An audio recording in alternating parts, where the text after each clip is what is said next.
In 1924, one researcher proved fear isn't permanent using a toddler terrified of rabbits, a rabbit, and a snack. Mary Cover Jones didn't force the kid to face this phobia. She paired it with comfort and food. What she discovered that day literally became the blueprint for curing fear for the next 100 years. Welcome to Free Cell Lab, passive visualization while we ask, is your life an experiment? And if it is, are you the scientist or the subject? Today we're meeting Mary, the woman who figured out how to undo fear. Mary was born and blah, blah, blah. Okay, let's get straight into it. Here's exactly what Mary did. She brought Peter into a room.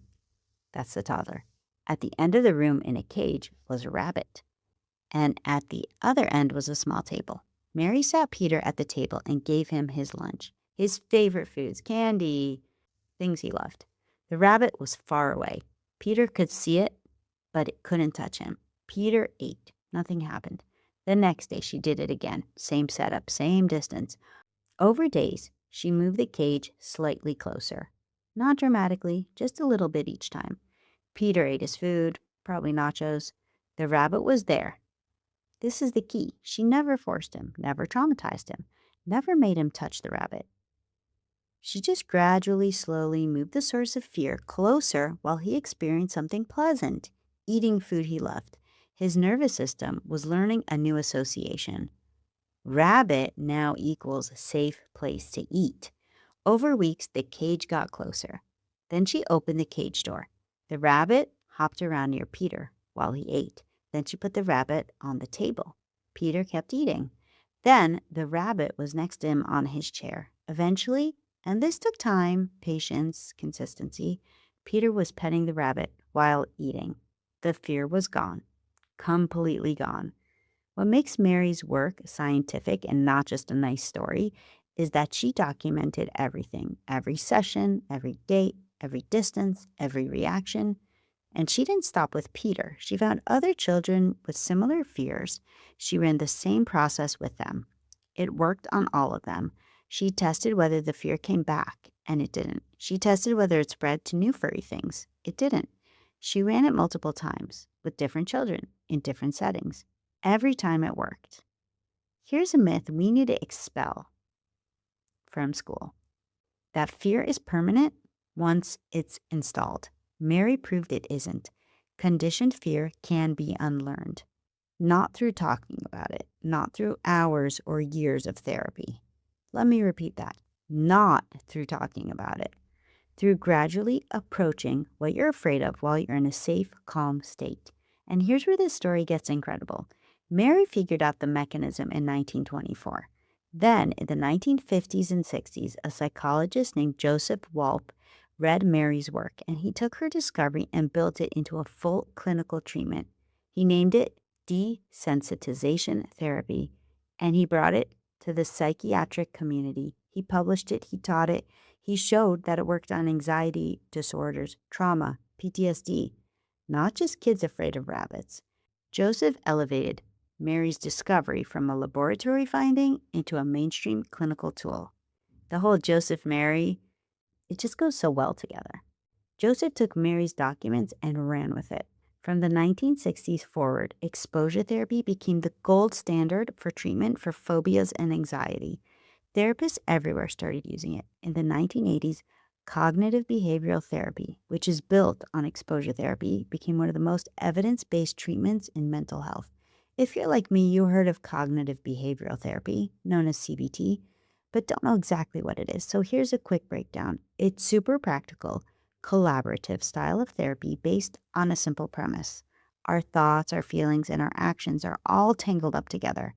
CBT doesn't try to force you into toxic positivity or pretend everything is fine. Instead, it acts like a supportive, non-judgmental friend, helping you look at your automatic thought patterns.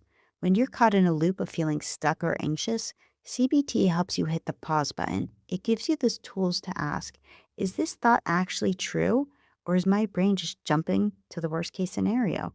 Once you catch those sneaky, unhelpful thoughts, you can gently reframe them and choose how to react, rather than just running on emotional autopilot. which is something this channel is all about.